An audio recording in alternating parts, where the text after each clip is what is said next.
Another episode of the Short Time Wrestling Podcast here in the Speakeasy with the head women's coach at Lakeland University, somewhere in the nether regions of Sheboygan, Wisconsin. They are the Muskies. Coach Shannyn Gillespie has had a long career on the wrestling mats. Of course, like many of us in the sport, you discover the sport early, and you just kind of end up being a wrestling lifer. Wrestling coaches don't retire; they just move on to their next gigs. And Shannyn's coming into his second year at Lakeland University. They are the Muskies, Division III school with a women's wrestling program. We're going to be talking a lot about women's wrestling today, but before we get into the women's wrestling and where Shannyn Gillespie has been with women's wrestling, and trust me, folks, it's a long, long journey.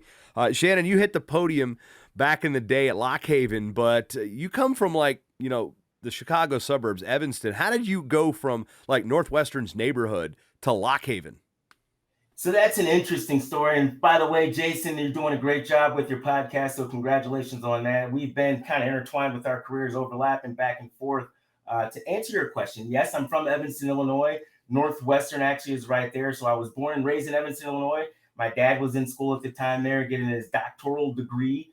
And so by way of my high school coach, who's actually from Pennsylvania, he actually went to Lock Haven for a semester. He's a storied career as well. He's an All-American for Oklahoma A&M. So that gives you a little bit of a history in terms of it was still. I don't tell you how old he was, first of all. Yes, yeah. There you go. So they came and they trained because Midlands was still probably is a big deal now, but it was one of the bigger tournaments back in the day over Christmas. They would come and train in our high school. So long story short, because he went there and they would come and train with us, I got really familiar with the coaches. So it was an easy fit for me, even though it was, halfway across the country, and I'd never really been away from home longer than 2 or 3 weeks. That was a little bit of an adjustment, but that's how I got to Lock Haven.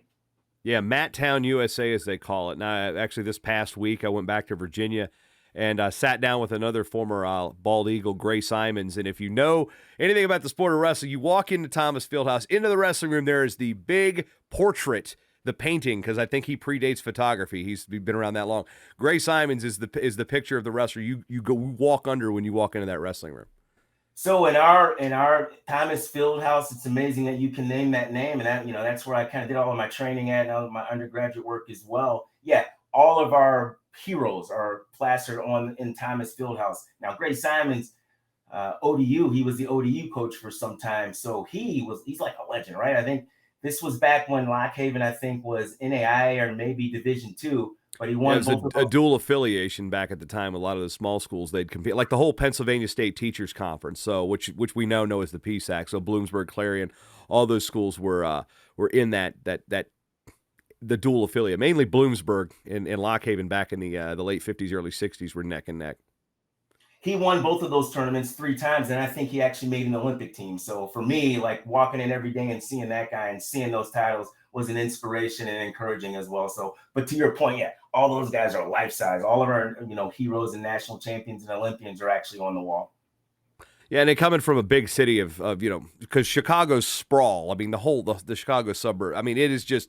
Once you hit, I mean, I don't know, where's it begin? Somewhere in the middle of Indiana is where you hit basically the Chicago suburbs. And then going to Lock Haven, which is, I've been there a couple times. It is not big. It is nothing like Evanston or Chicago or any of those suburbs. So what was it like actually, having the opportunity to wrestle there? From a wrestling standpoint, it was like a dream come true for me. And in terms of learning how to live in a different type of environment, which is what I like to really encourage all young people to do, whether they go to college or whether they join the military or whatever. You get away from your home space and get out of that environment. And so there's an adjustment you have to make, right? Yeah, Chicago's like 3 million people, but Chicagoland is kind of what they call all of the suburbs surrounding it. It's like 8 million. And so most of the suburbs are, the smallest suburb around Chicago, you're probably going to get around 20 or 30,000. Evanston was 78,000. So from ETHS, Evanston Township High School, to Lock Haven, it was, I'm talking about me. This is a podcast about Coach Shannyn Gillespie. I was a big fish in a small pond in terms of wrestling there, because wrestling is like a big deal there. And also it's a smaller school. So once I started kind of doing my thing on the mat, people started to recognize me, and I'm, it's a small campus, so everybody knows everybody anyway. But in terms of me having to understand how to, thrive and survive in that environment, there weren't a whole lot of people that looked like me there. So that was a huge adjustment. My high school was the same size roughly as the college. So that was a huge adjustment. And so It worked out well because after I understood how to, thrive and survive, I was able to focus on wrestling, ultimately get my college degree, and then ultimately, I fell short of my goal of becoming a national champion, but I did have a pretty good run my sophomore and junior year. I was an All-American my junior year, taking third place. So what does that mean? Who cares? All-American. Well, that's a big deal. Everyone talks about being an All-American when they're in college. Of course, the goal is to be national champion, but I ended up losing to Lincoln McElravy in the semifinals. I was the number one seed, so basically he upset me. Of course, he goes on and he makes 3 more finals, and he makes an Olympic team and wins an Olympic medal. So in retrospect, I was crying my eyes out when I lost that for like 2 seconds because I had to get ready for the bounce back match. I didn't want to take 5th. I didn't want to take 6th. I didn't even want to take 3rd, but I ended up coming back and I beat Steve Marianetti, who later on beats Lincoln McElravy in the finals. So we had a pretty, even though I was number one seed that year, that was 93, we had a pretty tough bracket in retrospect. We had a lot of national champions in that. John Hughes is who I beat in the quarterfinals. He ends up being a national champion. So in that bracket, there may be more, but there definitely were at least 3 national champions, and Lincoln went on to win a couple more. Yeah, we look at that. We were talking before we started. Of course, Steve St. John's, one of your early round matches. Now, you were actually like the answer to the trivia question. Then people remember that McElravy Abbas final, which was just. I mean, it depends on how you look at it. It's great if you're a Hawkeye fan, disastrous if you're a member of the Abbas family or a Fresno State fan. But that you were third in that weight. Everybody talks about that match. Oh, that was one of the greatest finals ever. Well, you were third, so you were the answer to that trivia question coming off of that one. Now, when do you decide that coaching is going to be your thing? Well, it's a tricky question, and here's a tricky answer. Early on, I always wanted to be a coach coming out of high school. That was my goal because I had some of the coaches that I had in high school, Last George, who since passed away, and Richard Townsend. Those guys were kind of like my idols, and I kind of wanted to be like them and mentor and teach and coach. So I started.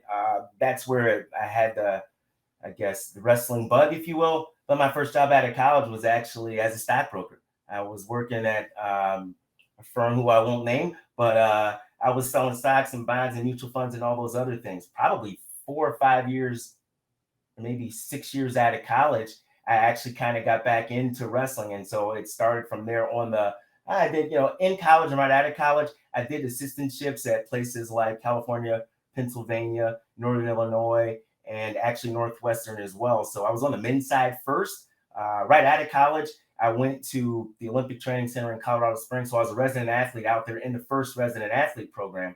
So this has to be like right after the 96 Olympics, so 97, 98, 99, leading up to the 2000 Olympics.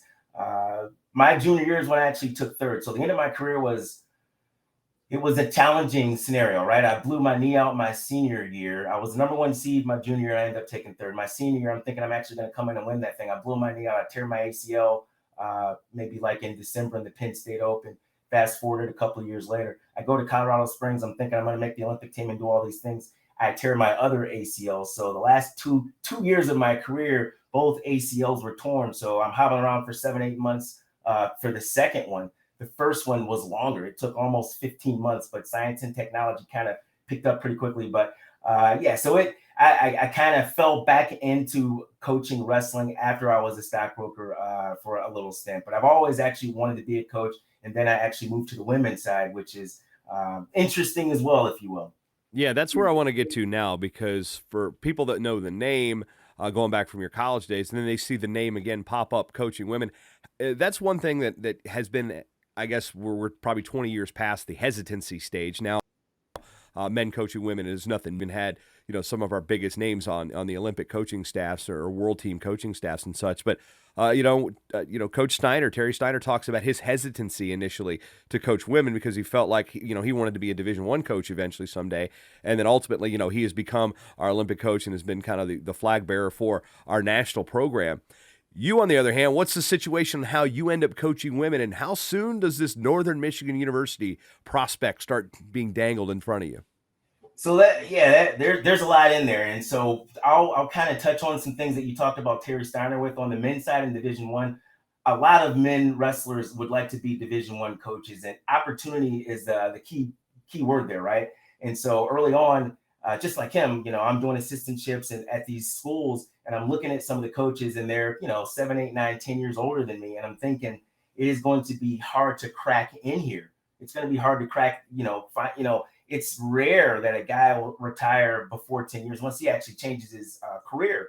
Most of those guys will stay in there in any specific school 15, 20, 25, 30 years. So for me, I kind of looked at that and I kind of just, and this is a little bit dicey what I'm going to say now. There aren't a lot of coaches that actually look like me. Bobby Douglas was one of my idols growing up too, but there weren't a lot of Bobby Douglases when I was in college on the Division I side. So I kind of looked at the prospect of can I be the next Bobby Douglas? Probably not, in terms of some of the things that he's done in the sport. He's a tremendous coach. And I was looking at, trying to be a head coach as early as I could. I think I was a head coach.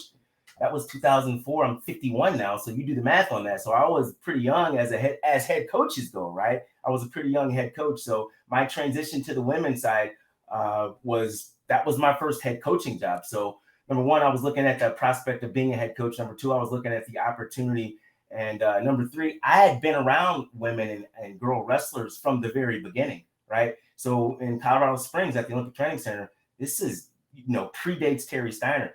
The women's team would actually train with the men's team. They would have their training camps before they went to the world. So I was kind of introduced early on. I wasn't a coach, but just how most wrestling practices go, if they're asking you for a technique, you'll kind of show them how to do it this way or that way, and then they can kind of go from there. So the short answer to the question is I was looking at the opportunity side of being a head coach as soon as possible. And then the long answer is I always wanted to stay with freestyle, and all that other stuff I said kind of guided me. Once I found out you could be a world champion, Olympic champion, but you couldn't do that in folk style, I felt like that was the best opportunity for me to be a head coach and pursue Olympic goals as well. Well, let's give us a little bit of history on the program at Northern Michigan, because it was Greco has been there. The women's developmental program is not there anymore, but now Northern Michigan actually has its women's varsity team. It was a pretty solid Division II men's team back in the day. But as far as Marquette, Michigan, I mean, this has got to be a tough sell, first of all, just to go there unless you're a hockey fan or a Greco-Roman wrestler. But when the opportunity comes up, it's like, we're going to do this developmental program at Northern Michigan. Kind of explain where women in Greco come in and how you ended up in Marquette. That there's a couple of points there. Just maybe people know this, maybe they don't. But if you're in Greco and you're on the women's side, you may know a little more about this. Early on, a lot of those Scandinavian countries, they would have only Greco and only women. They didn't even have freestyle in a lot of those Scandinavian countries. So that model it's all around the world. In terms of the Greco-Roman and how that meshed and how that worked together, it's the same thing actually in Colorado Springs, except they've got a third tier where they've made the room bigger. When we were there, it was harder. We had to figure out how everyone's going to get all these training times and training practice. You're doing 2 days and 3 days and whatever. And it's basically then I think it was 2.5 or 3 mats. I think it's like 8 now. So it's gigantic now. Yeah, I left there in 2012. It was 3. And then I popped in there once, probably, I want to say my oldest daughter just turned 10. She was probably 2 at the time, maybe 3. And just even, I think it was prior to 2016, I walked in, I was like, 1, 2, 3, 4. I think there's 8. Yeah, I think there's 8 in there. You can do the camps at the same. We were used to putting mats out in the OTC gym upstairs in the wrestling room, and then right. of course that was being used for badminton and basketball. I mean, there are multifunctional gyms there at the training center, but that totally changed the game in terms of bringing in developmental athletes too, like the age group teams that come in there now and get a chance. Okay, there's the senior camp, and then here's the U15 camp with it. You're talking about opening eyes to kids. To that point, and when I'm going to go back to what we were kind of talking about a little bit, the hard sell wasn't a hard sell because why? It wasn't, I love Michigan just like everybody else. I love Illinois. I love the Midwest. Okay, let's just be frank. That place is further up north, and it's right on Lake Superior, and there's a lot of snow up there. So the average wrestler maybe has no idea what this place is unless you're a Greco-Roman or a woman wrestler. Now, not so much because it's kind of changed or transitioned back to the NCAA. They had an NCAA program before, like you mentioned, on the men's side. The selling point was the Olympic Training Center. Then all of the training centers were called Olympic Training Centers. They were all called USOTCs, and each one had a little bit of a different spin. Ours was on a college campus. The one in Lake Placid was primarily for winter sports. The one in Chula Vista was primarily for summer sports. The big one in Colorado Springs, they had basically everything there, and they had, in most cases, 200 to 300 residents. So the college campus atmosphere was also the draw. So people that were maybe third or fourth on the tier of the Olympic ladder, if they wanted to go get a college degree, that was the only place in the country at the time where they could actually do that. So the selling point was, this is an Olympic training center and you can get a college degree there. Now, we had some of the best women wrestlers in the world come out of that. And you're saying in the world, well, I'm like, Helen Maroulis trained there for a year. Adeline Gray trained there for a year. Randy Miller trained there for 2 years. And then the list kind of goes on and on. People that are still on the ladder now, Jenna Burkett actually trained there. Aaron Golston actually trained there. And I had those guys when they were younger. So the difference between an Olympic training center and a typical college campus is you can have minors. Well, they're all minors, Shannyn. They're not 18. I'm talking about 15 and 16-year-olds. I was coaching Jenna Burkett and Aaron Golston when they were 15. I had to go to probate court, look at the judge. He'd ask me some questions. He'd ask some good questions, so there's no funny business going on. And so we would always have a handful of people that were 15, 16 that were actually still in high school. Those guys joined that Olympic Training Center, and it was actually called the USOEC, the United States Olympic Education Center. Jenna and Aaron joined it when they were sophomores in high school. So they forewent their high school career so that they could focus on freestyle and learn the intricacies of that sport and ultimately help them reach their goals. Yeah, and to that point, it almost, like you'd mentioned the European model in some respects. It almost took the European club-based model in identifying athletes early and then putting them into a sport, or at least in their post-formative years, to where they're developing into this is going to be their sport. We talk about the Russians doing this quite frequently, saying, okay, they're all in gymnastics or something until they're about 10 or 11. They're like, okay, that has the build for a pole vaulter.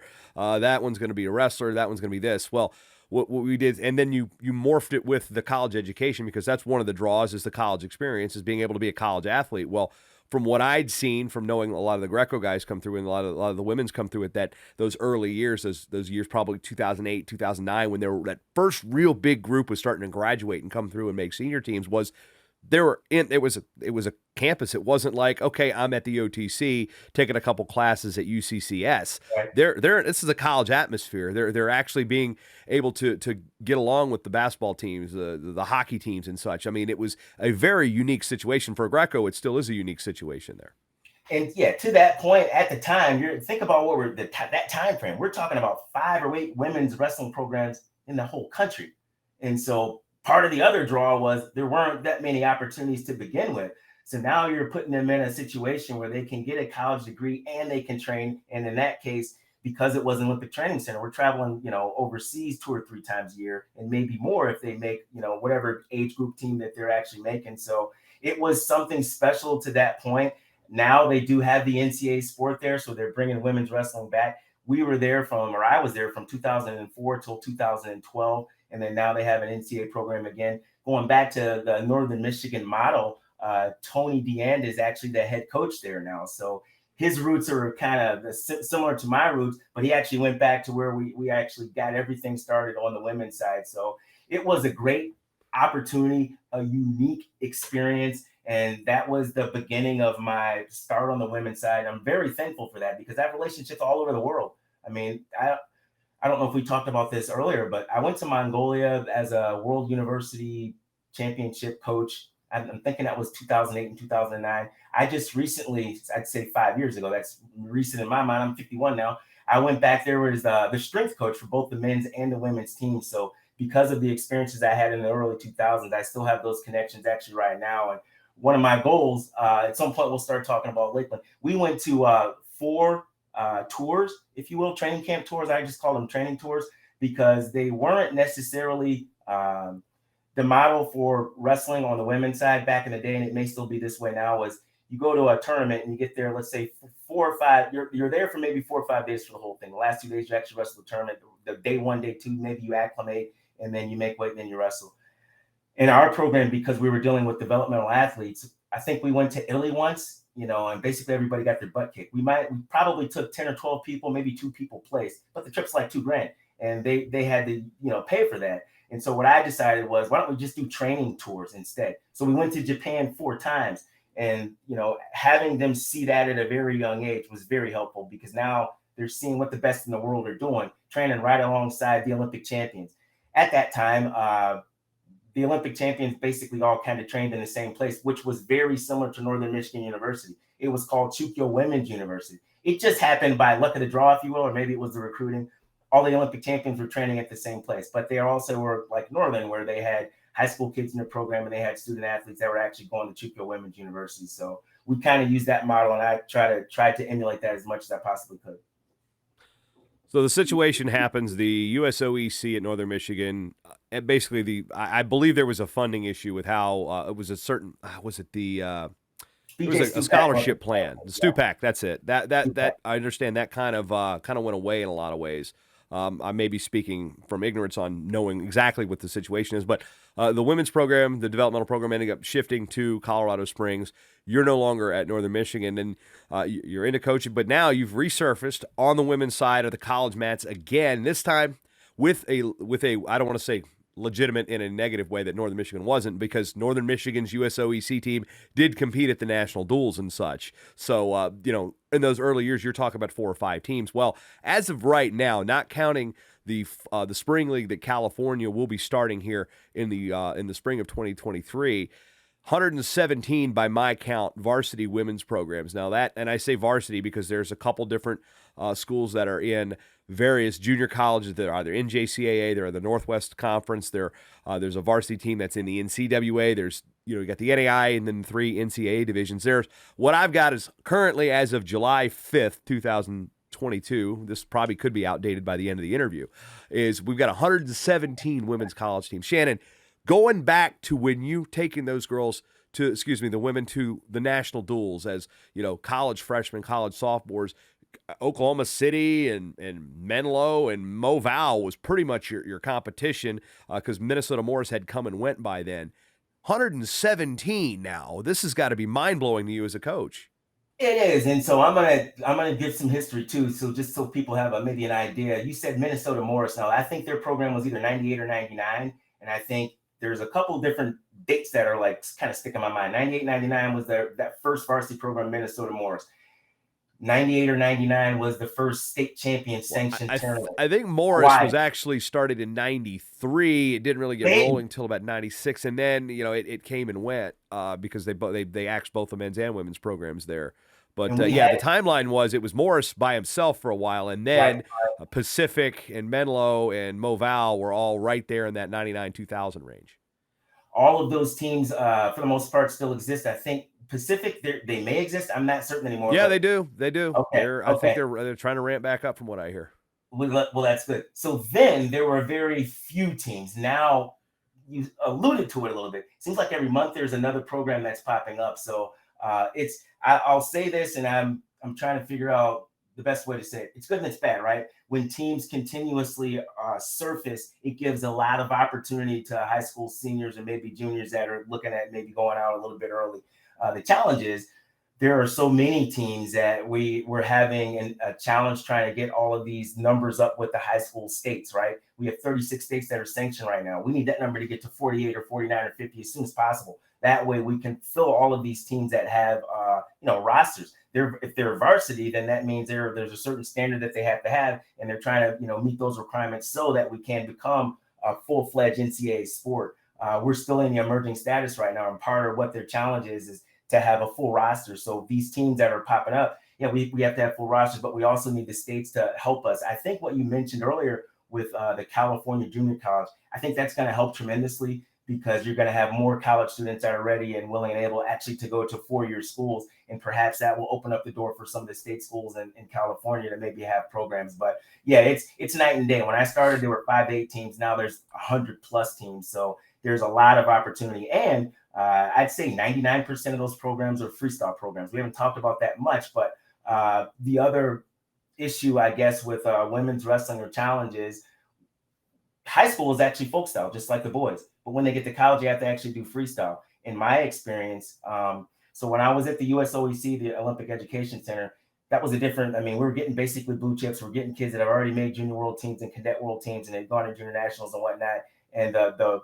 participation numbers, although it was lower, it seemed like more of those gals actually had done freestyle. Now it's the other way. Now you're about, I use this number, I don't, fact check me. I'd say about 90% of the high school girls have not wrestled freestyle. So they're coming in with a really good fundamental folk style base, but we have to reteach them how to wrestle freestyle, if you will. So I'm encouraged by all of the programs that are coming up, and I'd like to encourage all of the high school states to, as soon as possible, if you can sanction those states and you give those high school girls an opportunity so that they can have a real state tournament, if you will, and then that'll help all of the colleges fill the roster so that we can become an NCAA's full-fledged sport instead of an emerging status.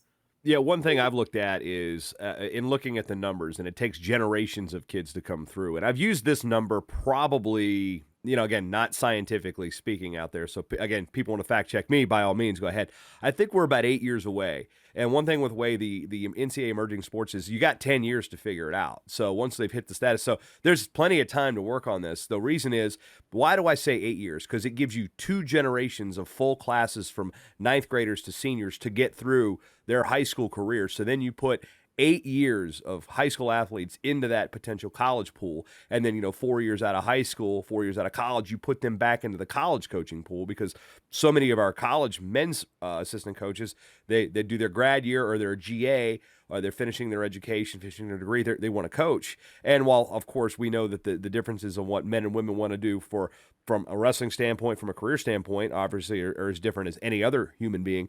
But I find that when we get the critical mass of athletes to be able to fill those rosters now, because again, is it a sliding scale? I don't know. That's where I question. It's like, okay, we need the girls coming out of high school to fill the women's wrestling rosters.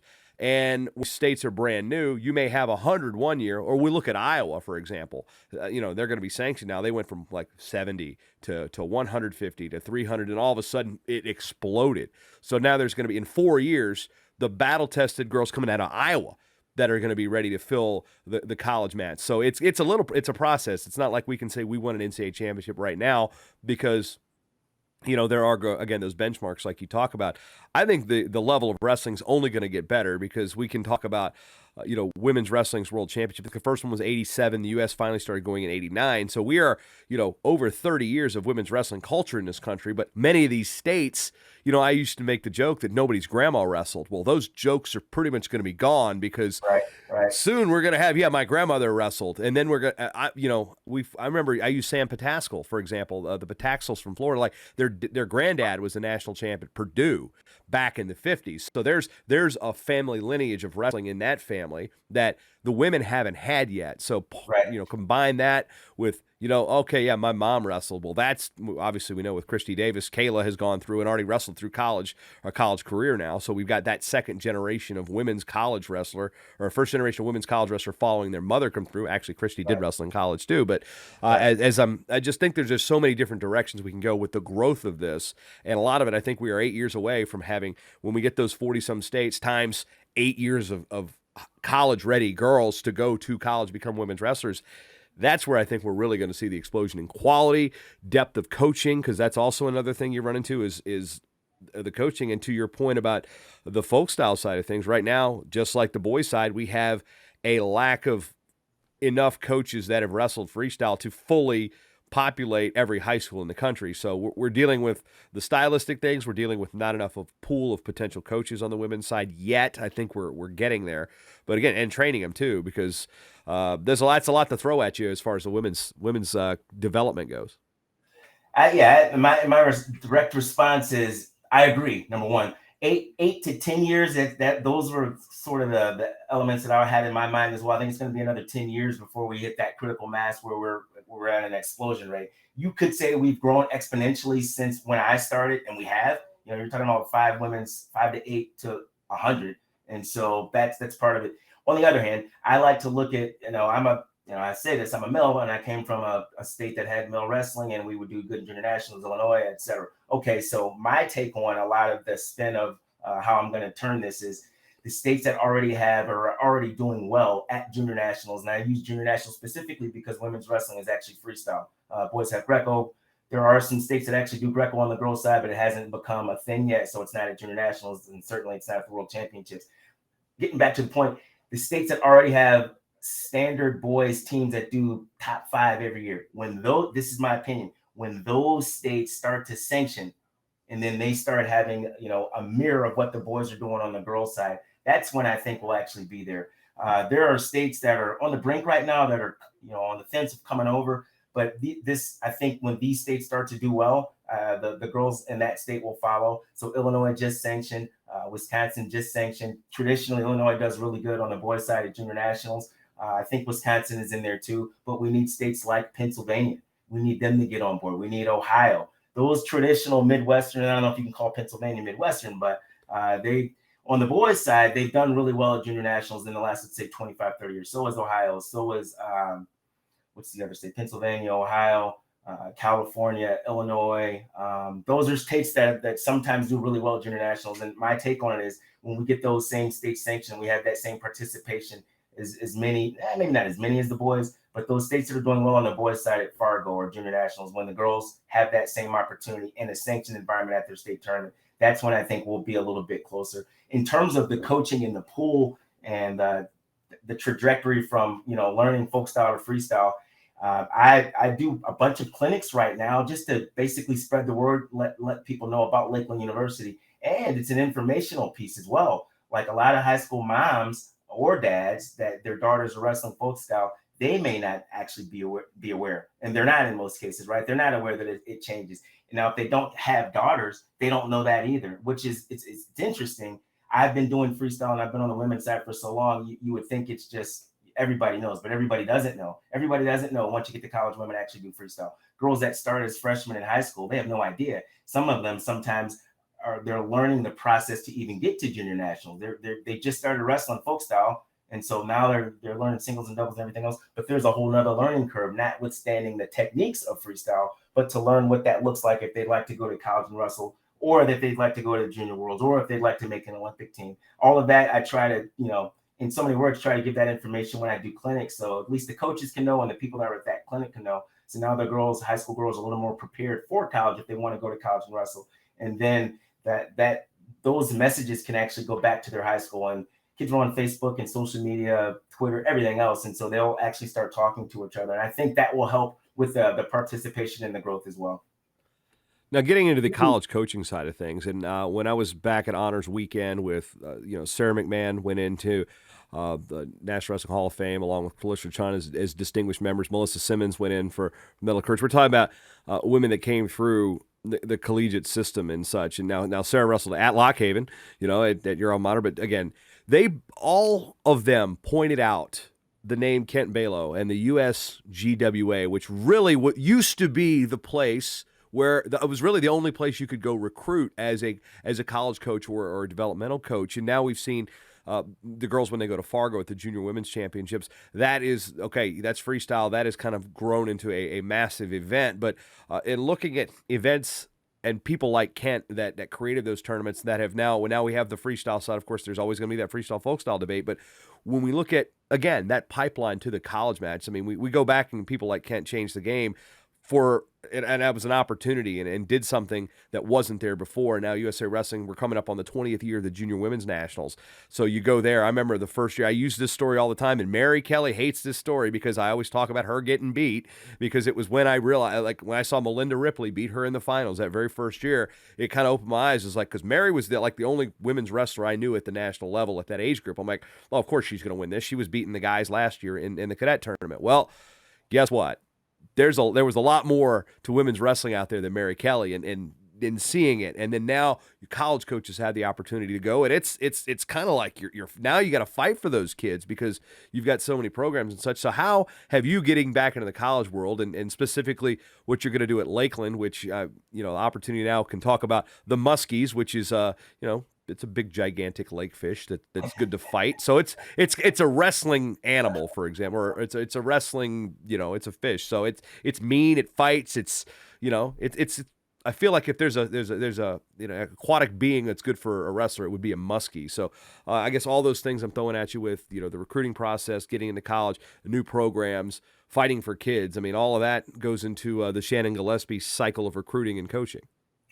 Good. Correct. All right, let me go back to Kent Balo before I start talking about the Lakeland University Muskies here in Plymouth, Wisconsin. So yeah, Kent Balo, I wrote an article about him, I'd say 6 or 7 years ago. Actually, CoachShannyn.com. I have a lot of articles about women's wrestling and wrestling in general on there. So if people want to check that out, they can. Spell my name right. There's a Y in it, SHANNYN, CoachShannyn.com. there's articles on there. Okay, so Kent Balo, yeah, he was I call him the pioneer of high school girls wrestling, right? There was no national tournament, like you said. I think he might have had a 13 or 14-year run with USGWA. Those were the national tournaments at the time. This, precedes the junior national tournament that Mary Kelly and Melinda Ripley actually wrestled in that final. So every girl that had really an itch to wrestle, they would be at those national tournaments. Now, Hawaii, from way over there, they'd come all the way, and they were a tough team at the time, right? Because I think they sanctioned like in '98. I think they might have been the first high school state that sanctioned. So Hawaii actually used to win the junior nationals back in the day, and they would win that USGWA tournament. So very early on, there weren't a lot of opportunities. Kent Balo's USGWA was the only opportunity. And he had state tournaments in I think about 35 states. He would fly all around the country. So a girl could actually be a 6 or 7 or 8 or 9 or 10-time state champion if she had the resources to go to every state that he actually ran a tournament. He culminated those state tournaments with a national tournament. And anybody who was anybody in the sport actually was an All-American or a national champion in his tournaments. And so I think our first Olympic team, all of those ladies actually wrestled in his national event. You mentioned Sarah McMahon. I think she got first or second in one of the first or second events. So, but most of our first Olympians, they all wrestle in that tournament. Lakeland University. All right, so here I am. This is actually will be year 3. We've buried the lead. So okay, year 3 now. Yeah, that's the thing. It's flying past us, man. I'm gonna say that it's my fault because of the COVID year. So whatever. And then that's what I was gonna say, right? So because of the COVID year, you technically could call it only 2 years, because in that COVID year, recruiting was difficult because we just couldn't really travel, right? We had, I think, one competition my first year because of the travel restrictions and whatnot. And so the university was very concerned with students being on campus and all of those different things. So here I am, year 3. All right. So my first year, I didn't really do a heck of a whole lot in terms of competing and recruiting and whatnot. My hands were tied. Second year, we have 8 student athletes coming in this year, and we're looking to get to 10 by the end of the summer. My goal is to have 25 to 30 within the next couple of years, and my long-term goal is to have a roster size of about 30 to 35. Why? Well, there's 10 weight classes in women's wrestling, starting at 101, going to 191. In my opinion, you always need to have around 3 gals in the same weight class just to push each other so they can get to the highest level. And in our sport, just like in all other sports, you have injuries. So if we only had 10 people on the roster, that wouldn't necessarily do us that well. And if you're looking, I'm not this way, but a lot of coaches want to do the dual meet system. If you're looking to do the dual meet system, having 25 to 30 people on your team will help you do that as well. I'm more in line with tournaments. And so we already this year have, I think, 6 or 7 tournaments scheduled. We'll do a couple of different type of duels. But in my opinion, tournaments prepare you for your national qualifier, which is in tournament. So when I say tournament, I really mean individual tournament. We'll do 6 or 7 of those right before our qualifier, which is an individual tournament. And we'll go to the nationals and do another national tournament. So we're here. We're ready to go. I have some experience on the women's side. We already kind of talked about all that. And so if women in college, high school girls, because there is a transfer situation, just like on the men's side. If you're, if you in a scenario, maybe you may want to transfer, you could look us up online. We're all over the place. I post videos every day. I post pictures every day on our social media platforms, which are Facebook and Instagram. I also have another thing called Coach Shannyn Talks, which is it's similar to those other platforms, except it's not about Lakeland University women's wrestling. Where is Lakeland? People always want to ask that question. They never heard of the place, right? I said Plymouth, Wisconsin. So Lakeland, we're right next to Lake Michigan, right? We're about 2.5 hours from Chicago. We're in between Milwaukee and Green Bay, an hour to the north, an hour to the south. So this is a small private school. And so if you're looking for that type of setting, small and private, we feel like this could be a good place for you, whether you're a college transfer or a high school graduate.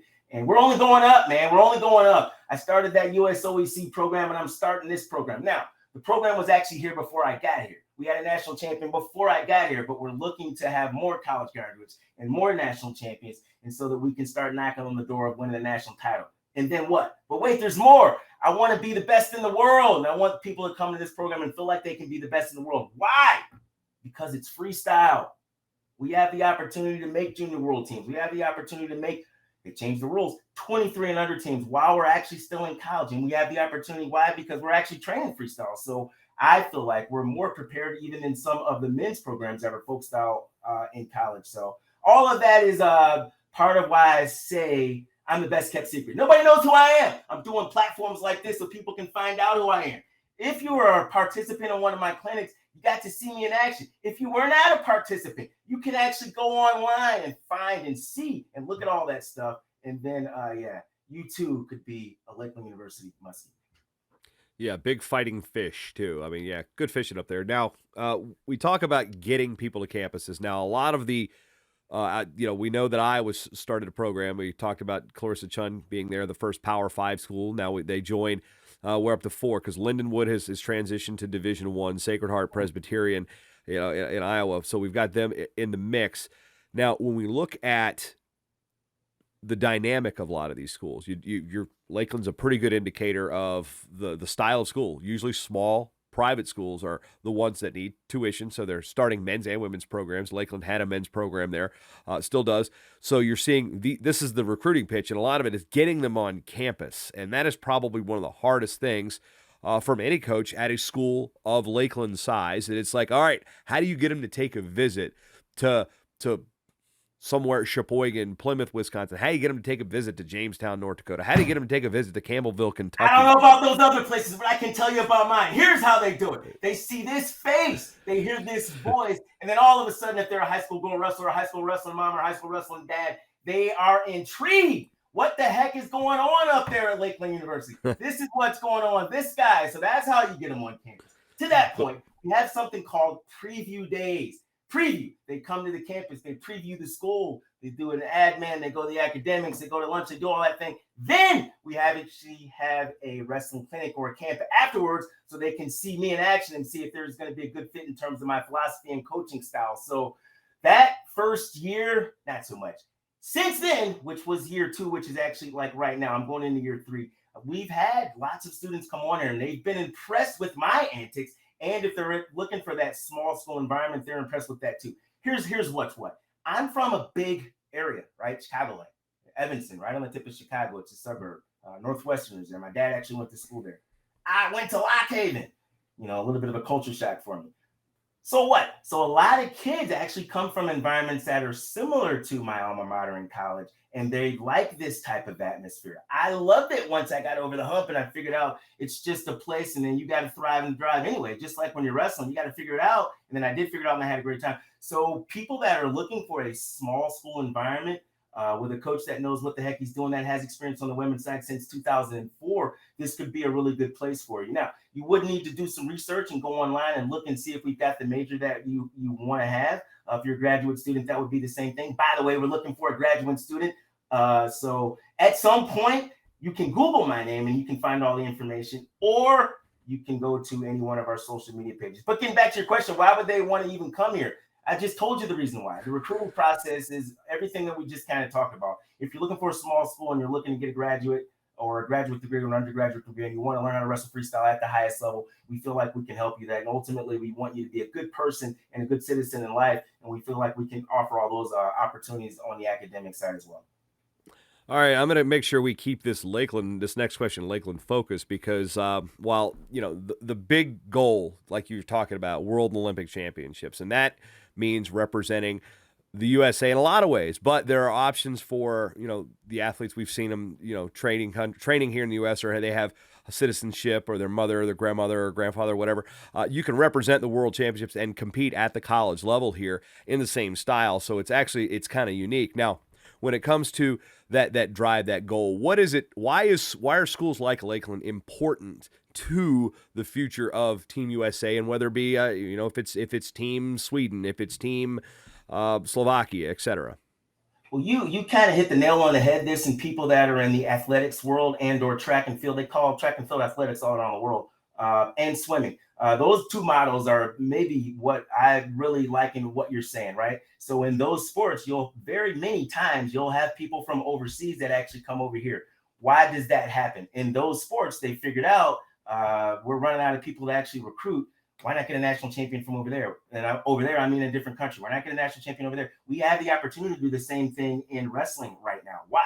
A, it's the same style that they're actually doing in their home country. And B, this isn't necessarily, some people may know this. If not, I'm going to go into detail.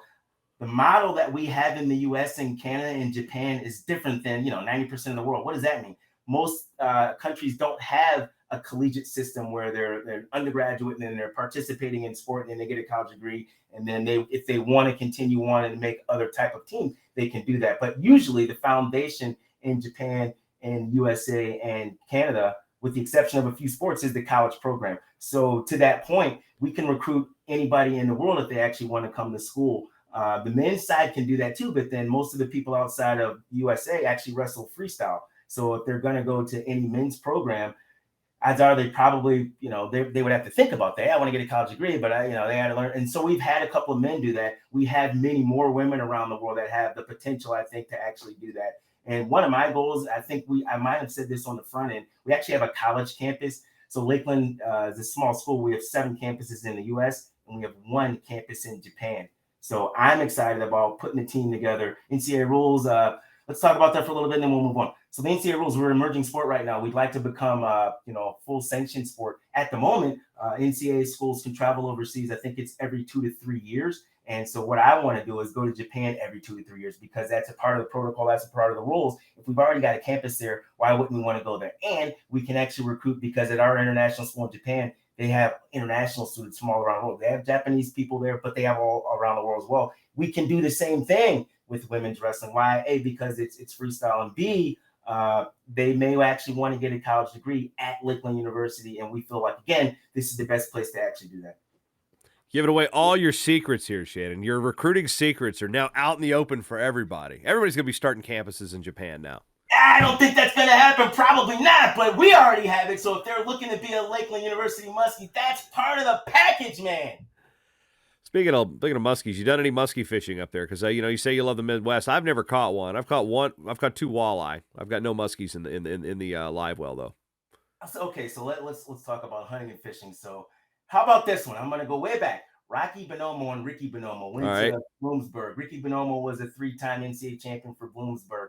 My head coach, Carl Poff at Lock Haven, he was an assistant coach and he became the head coach at Lock Haven. So when he became the head coach, he brought those 2 guys with us. Where's the story going? Those dudes were like hunters and fishers for real. I mean, that's all they did, right? Like if they weren't in the wrestling, that was all they're doing. Shannyn Gillespie, on the other hand, I don't do any of that stuff. Okay, so Illinois is huge, right? But where I'm at, Chicagoland, not so much hunting and fishing, although we would go to Lake Michigan and fish. I didn't really know what I was doing. But the rest of our state is a big hunting and fishing state. Once you kind of get out of Chicagoland, out of that metropolis, out of that, cement everywhere kind of scenario, and I've started to find this out when I was in college. I travel all around the country, basically going to tournaments and whatnot. Once you leave most metropolises areas, once you leave the big city in most states, there's a lot of land, and so that means there's animals or there's water, and so there's hunting and fishing that's all over the place. I just haven't really done it. However, if people want to do that and they want to come up here, and that can be a recruiting part as well. Yeah, I'm not going to tell you. Well, you know what? You've said it anyway. One thing I do love about moving to the Midwest, and I'm originally from the shores of the Chesapeake Bay, so the fishing part of it is something that I'm totally used to growing up. Didn't do a whole lot of hunting, but when I moved here to the Twin Cities, it was like, okay, an hour every direction. I can be on a boat, or I can be in a deer stand. Granted, I've never gone deer hunting. I'm just using that as an example. I've done pheasant hunting and such, but not doing a whole lot of the stalking of the animals and such. But point is you can do all that stuff in a lot of these places. So of course, Shannyn's going to spin it right back to Lakeland. I know that. But in terms of that college atmosphere, there's a lot of Middle America in terms of wrestling country, and wrestling country is immersed in that type of culture too. So that's one thing. I know my niece Ashley was shooting bows and things of that nature. So there's all that going out here as well. Now, moving forward to the future of women's college wrestling, and of course it is freestyle, and then we're seeing the growth at the cadet women's level. We're seeing growth at the junior women's level. We're coming up on 20 years. This will be the 20th championship coming up, and I go back to that Melinda Ripley, Mary Kelly match. I go back to seeing all the, Melissa Simmons, we mentioned she won a couple junior national titles when she was going through, and seeing the growth and how well the wrestling has come from now these girls that are wrestling in this tournament coming up in a couple weeks, they weren't even born yet, but we still had wrestling. And so they're going to go through their entire life having these opportunities. And how much of a plus is that for you as a man coaching women, knowing that you're not going to really have to do a whole lot of teaching as much as you did back in 2004? And I know that I don't mean that in a negative way, but the women that are coming into your programs and wherever they may be are going to be a lot better prepared to wrestle at the next level because it's all they've ever known. I'm going to turn that question upside down. I'm going to answer it, and then I'm going to turn it upside down. Just because we're having all of these states actually sanction, that just gives opportunity, and it's going to skyrocket, I think, in the next 5 to 10 years. B, same thing's actually happening with the colleges because the high school growth is actually starting to go up participation-wise. The college presidents and ADs and board of directors, they're figuring it out too. If, let's say, there's an enrollment-driven scenario, well, we can drive our enrollment if we add a men's and a women's team. In terms of the opportunities for them to actually wrestle as much as they, you have to really be careful, wrestle as much as you can, wrestle as much as that makes sense so you don't burn out before you actually get to a program like Lakeland University. Directly to your point, I do feel like, yes, more girls will have high school girls will have the opportunity to go to junior nationals and learn freestyle along the way. Turning that question upside down is we actually, I would like to see a little bit, this is going to be controversial, maybe controversial, who knows? Modification of the rules for girls. It doesn't have to be a completely freestyle sport, but if you modified more of the rules, a lot of those high school girls could come in and actually hit the ground running. So number one, you'll find this if you're on the phone with a lot of these gals and you're going on different tournaments and whatnot. If you go to the highest level tournaments, most of those gals in there, a lot of them could be considered blue chips, and I call them the 1 to 5% of our sport. The other 95 to 99% maybe hasn't even wrestled freestyle before, and so we've got to, if we modify the rules, if the states modify the rules with like with a push-out rule or 20 seconds on top or something like that, or if you don't get a turn in 20 seconds, you go back to your feet. I think those rules will not upset the flow of the folk style sport, but it will actually prepare them better for college. High school, for the most part, is to prepare you to be an adult. And a lot of adults, young adult, if you will, a lot of adults actually go to college. So most of the academic work is in alignment with the first year in college.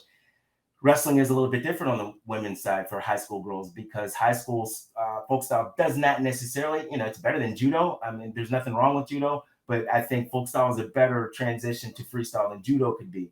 Although Vicky Anthony and a lot of others may tell you differently, I think actually Christy Morano, what's her married name now? She actually is a judo player as well. But the long story short, if there's a modification of the rules, I think that will better prepare them. So yes, I agree with you on the one hand, but I'd also like to see a rules modification so the girls are a little more prepared when they get here, because the gut wrench and the ankle lace, those are not rocket science. They're not hard to teach, and I love teaching. But if they already come in with that skill set, I think, and the elephant in the room is Japan. We could beat Japan in no time if everyone came in with the same mastery of freestyle as a college freshman, because now Helen Maroulis and Adeline Gray, we've got 6 of them in the same weight class. So now whoever comes out, in many cases, that's what Japan does. Whoever comes out of their national tournament usually wins a medal at the Worlds.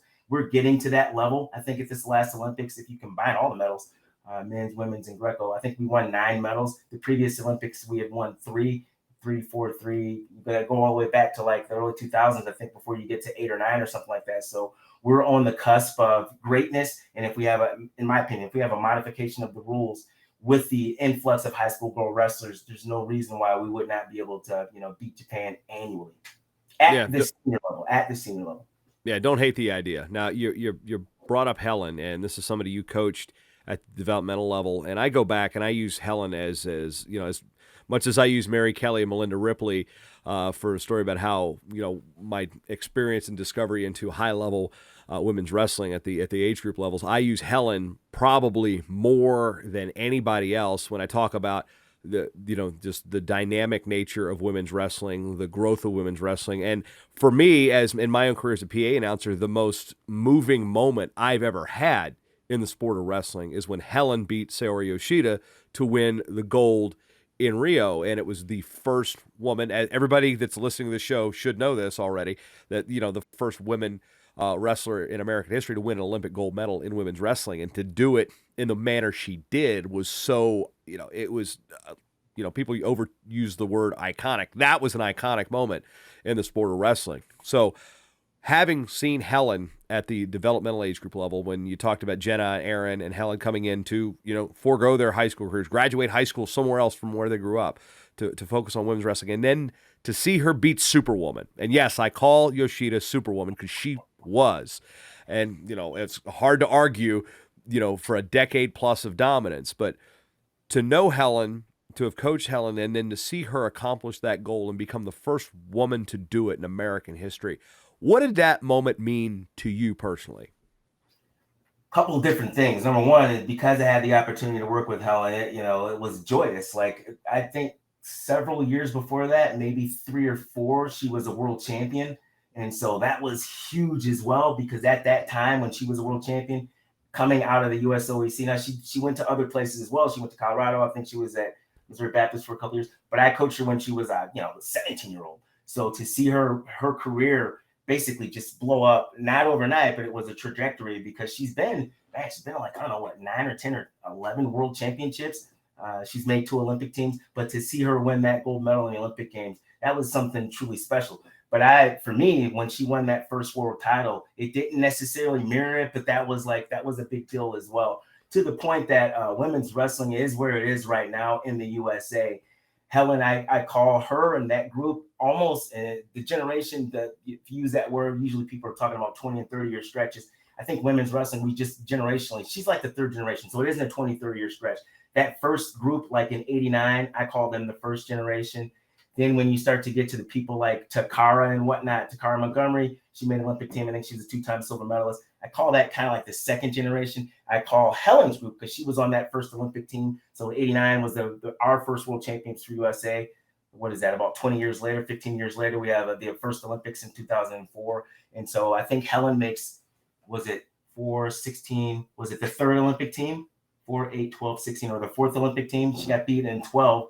So she's like that 3rd generation. So this 3rd generation of women, I feel like we're where we need to be. Can we get better? Of course we can get better. But direct answer to your question is, when she won that gold medal, I was joyous, but I also was looking at what is that going to do for the sport. And I think since that time, the sport actually has blown up, right? I think she had a part in some of the states actually sanctioning. She had a part in, and so does a lot of the other women before her, but I'm speaking specifically about her because she was the first Olympic champion. What does that mean? Well, the Olympic champion, usually their match is actually going to be on television. When it's actually on television, everyone in the universe can actually see it. So she was able to expose what she did by winning that gold medal to lots of other high school girl wrestlers, and maybe even before that. I think when she was young, she had a goal of being an Olympic champion. So to see her fulfill her dream and accomplish that goal was amazing. I think she has really helped our sport as well. And then off to another topic, and having Coach Randy Miller, and she won a bronze medal, and you went back to talking about when you went to Lock Haven. You said there was not a whole lot of people that looked like you, and you talked about wanting to follow Bobby Douglas' footsteps. Not a whole lot of people that look like you. When we talk about the diversity demographics of women's wrestling, a lot of first-generation college students. It almost seems like there's a lot more people of color, whether they be African-American, whether they be from Latino or the Asian-American communities. There's a lot more opportunities to go wrestle. It seems like the sport of wrestling opens a lot more doors there. And from where you sit as an African-American man, having coached African-American women win medals, and then to see Tamira Mensah Stock become the first African-American woman to win a gold medal at the Olympics. All these things play a factor to, and I'm going to say it, people that look like you. How important is that? Because I can't understand this. As a white male, I cannot understand it because I don't know what those cultures have experienced, what it's like to go on a day-to-day, whether it be just simply driving down the street or competing at a high level. What did those points in history mean for you as an African-American, for Randy, for Tamira, for the wrestlers that are coming in, that first-generation college student whose parent may be, undocumented immigrant? Those type of stories wrestling's full of them. Success stories about this sport and what it can do. It is, and to answer your question, like, I can't speak for Randy and I can't speak for Tamira, but I can speak from my point of view. So I'll answer it, and it'll be from my point of view. And it sounds silly, but I don't want to put words in their mouth and then have them texting me and calling me and say, But for Randy, this is kind of how I viewed it. Maybe if I were her, when I was growing up, Kenny Monday was one of my idols. It's a guy from Nate Carr. He was one of my idols. I saw those guys wrestle in the Olympic Games. So for me, an answer to your question is, and it goes back to even what Helen did, right? When you see somebody that looks like you wrestling for a gold medal and or a medal and they win it, first of all, when they win a medal, you've been there, so it's a joyous moment. And when a little kid sees that joy and that an adult or a young adult's mind, and it's all over the world, and they'll replay it and they'll replay it and they'll replay it. And so I think that attracts people to our sport for a number of reasons, right? I started wrestling before I even knew who Kenny Monday was, and then when he made the Olympic team, I'm like, okay, it is possible. In my wrestling room though at Evanston Township High School, my coach was pretty smart. He put up. So Evanston is an interesting scenario, right? I'd say it's about 30 to 35% minority school. And so that's a large number, right? I think the population in this country were like 12, 13% if you look at the numbers or you believe those numbers. So we were about 3 times that amount of, I guess you would call them minorities at my high school. So in my high school wrestling room, I saw pictures of everybody that had won medals or made Olympic teams. And a lot of them, Coach George, if they didn't win a medal, like Lloyd Kieser as an example. I think he was a 2-time medalist, or at least one time, maybe he was a world champion. But Lloyd Kieser is on my wall. So I'm seeing these guys in my wrestling room, and I'm seeing, Kenny Monday win a medal. And so when you fast forward it to my coaching career, I had the opportunity to work with Randy for 2 years before she moved to Colorado Springs. And I think when younger people see those people actually on teams going across the country and wrestling, then ultimately making a world team or an Olympic team and actually participating on television, I think that draws them into our sport. Had I known about Bobby Douglas a little bit earlier in my career, maybe I would have done freestyle a little bit sooner. I was a state champion in Illinois, but on the boys' side, man, it's like ultra competitive in terms of what schools you go to and who recruits you and whatever. In a lot of cases, you got to be a 2 and 3 and 4 timer for certain schools to even kind of think about you. Or you maybe have had to gone to one of their camps or something like that. So I didn't have the opportunity to go to Bobby Douglas's camp or him to even know who I was, but I would have loved to have wrestled for him. So I'm saying that because a lot of kids think like that, right? Once they find out this person maybe has a similar experience as me, they may be drawn to that person. Once they see them actually on television and say, whoa, I didn't know wrestling was in the Olympics, I can do that too. And so it can be an inspiring and encouraging event for the youth, and particularly if they can align with you for whatever reason that is. Going to close things up with some fun stuff because during that group, I got to know the group of Greco and women's athletes at Northern, as that generation, that first class that came through that 08-09 era. And, Randy was one of those people that I know her sleeping habits at the time were not super stellar because there would be, instant messenger was the thing back in the time. If people don't know what AIM is, yes, Google it. But there's a whole group of us. We'd be chatting on instant messenger and whatnot. And be like, it's like 2 a.m. and be like, Randy, go to sleep. And she'd just laugh, be like, and sometimes I'd see it up. She'd text, Jason, go to sleep. So one of the funnier things is the beginning of days of Facebook, too, with photos and such, is the Randy Miller Halloween costume. For those that don't know, Coach Gillespie, what did Randy Miller go for as Halloween one year, and how good was the costume? So her and Jenna Pavlik. So I want to give a shout out to Jenna Pavlik too, because she also went to Lock Haven. Let me just backtrack a little bit. A lot of great women wrestlers actually went to Lock Haven, and they wrestled for my coach, Carl Pop. He kind of gets left out of the mix too, but he's a women's wrestling pioneer. So Jenna Pavlik and Randy Miller. Randy Miller dressed up as me, and she had a hat on and she had glasses and she had a coffee mug. And then Jenna Pavlik dressed up as Tony Deand, and Tony would wear a shirt sometimes and it had like a hole in it. And so she had that same shirt with a hole in it. So yeah, and then they put it on Facebook, and I think they actually put it on MySpace too at the time. MySpace was actually a big deal back in the day too. Google MySpace, it still actually exists, but it's not as popular as it once was. So yeah, that was kind of like a running joke, and I thought it was funny. And at the time, like I reposted it and I reshared it, and everyone got a good laugh out of it. But yeah, it was she dressed up as me, and Jenna Pavlik dressed up as the assistant coach, Tony Deand. The key to that whole outfit, though, was the drawn-on goatee. That, to me, made everything. Because at the time, you had the very tight, close goatee. I mean, it was like you had good facial hair there, but she had it down, and I think that is what set it apart. Was just to the detail of how I don't think it was a Sharpie, because that would be a hard thing to come off, but just the magic marker down there. Just it was. I remember seeing that and I about fell out of my chair laughing because and it was shared around so much, and the personalities you had with that group, to see them, a lot of them have gone on to lead wrestling programs or to be coaches, or they're giving back to the community. So in closing, what was it like to coach that group of women, that group of that third generation of trailblazers in women's wrestling, and seeing where they are today? Well, it was at first I'd like to just thank USA Wrestling because they gave me the opportunity to participate early on the women's side. And then, of course, I was able to do a bunch of things with those teams. That was a special time and a special group. And I'll just be honest and frank with you. I didn't really know what I was doing on the women's side in 2004. And so because we've had so much time in between, I think more coaches have an understanding of how to coach women. I'll be frank and honest. I didn't know what I was doing. So those first 2 years, man, they were very difficult because I was going through adjustments on how to teach and how to coach and how to communicate and how to listen. And I learned all those things. So for me, that was like one of the best times of my life and the worst times of my life because I was stressed out because I felt like I didn't know what I was doing, right? And I didn't feel like I knew how to actually communicate with them. I'm going to go back to that in a second, but I'm going to fast forward. But because of that experience, now you get this guy. Now I know what the heck I'm doing. So you should come to this school for that reason. Okay, let's go back there. Yeah, so it was something that was really special. It was a special moment in time. We can't get that time back. All we can do is draw from those experiences and actually make our lives better. And to your point, a lot of them have gone on to do great things. I'm going to segue a little bit. I'd like to see more women on the coaching side in high school and in college. And a lot of the people that came through that program are college coaches and or high school coaches, which is great too. So I feel like that USOEC and those experiences that we had there, that served a great purpose. And I'm really thankful for that opportunity. And it's a blessing. It's great to see these young women now doing their thing, either in a family environment, if they're married and have kids, or at the professional level, like you said before, giving back to the sport and just helping the sport grow. It's a beautiful thing. I want to go back to the coaching part because it's a beautiful thing when a high school girl can have a woman as a coach that knows what she's doing and has been there and has done that, because her empathy is maybe a little bit even more different than mine.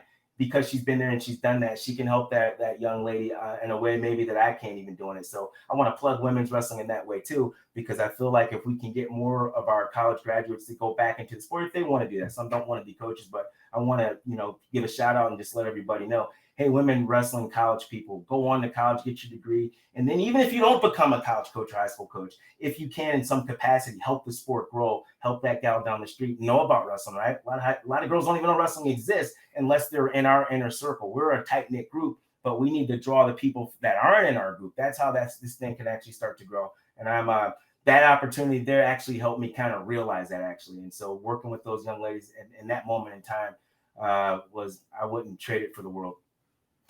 Been talking with Shannyn Gillespie. If you're watching on the video, Coach Shannyn, SHANNYN.com. He's got all sorts of videos and stats and everything you want to throw. He's been doing this a long time, so he's got little knowledge bombs for you from the days of Evanston, the days of Lock Haven, the days of Marquette, Michigan, where you can ice fish 13 months out of the year, and among other things. But Coach Shannyn, it's been great catching up with you. And again, there's that last pitch for Lakeland. Go for it as we close out. Jason, I appreciate you having me on here, man. I'm going to see, how do I do this? There you go. See that right there. All right. You guys can see that. Yeah, if you're on the audio, you're SOL. But for those on the video, he's got his Lakeland gear on. He's got his hat. He's got a polo. I've even got the video. I've got the logo on the screen for those that are, into the video kind of thing. So look at that muskie and start to dream about becoming a muskie. All right. Lakeland University, Division III. All right. We didn't talk about this. Here's my out. You should come to Lakeland University because it's Division III. Coach, I want to go Division I. Guess what? Division I, Division II, Division III. We all wrestle in the same tournament, man, or woman. So there is no distinction right now between the size of the school. We can beat the big dogs. We can beat we're the big fish. We're gonna swallow up everybody. That's why you should come to Lakeland too, because that should be on a shirt somewhere. We're the big fish. Swallow everybody up. I'm gonna make that shirt. Okay, there you go. I think that's a way to end it. Coach Gillespie, been a pleasure, man. Thanks, Jason. I appreciate you. Go Muskies!